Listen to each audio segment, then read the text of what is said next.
Well, I think it was partly because I'd read practically everything in the shop, Okay, okay. um, or the libraries that I went to. I didn't learn. I started school when I was 4. My parents And tried that, and I cried, and I didn't go back until I was 5. So good for you for making it through.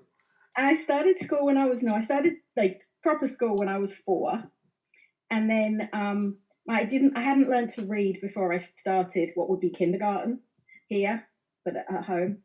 But by Christmas, because my mum didn't want me to be bored when I was at school, because my sister taught herself to read when she was like 3, and by Christmas I had the reading age of somebody in junior high at 4.5.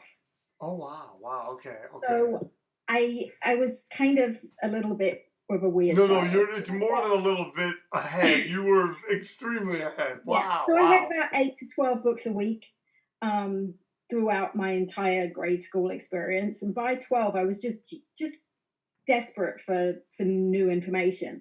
You've also got to remember that I grew up in Brighton on the south coast of England, which is kind of like the Bay Area. Okay. Like it's the it's the most progressive city in the UK politically. It is the LGBTQ hub of the UK.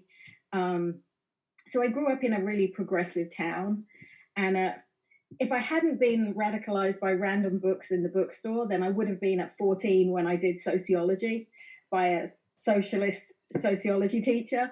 Um, so I feel like I was just exposed to a lot of stuff then. And then by the time I discovered punk at 16, it was, well, this is what I identify with. This is what my politics is. And finally, lyrics reflect that in songs.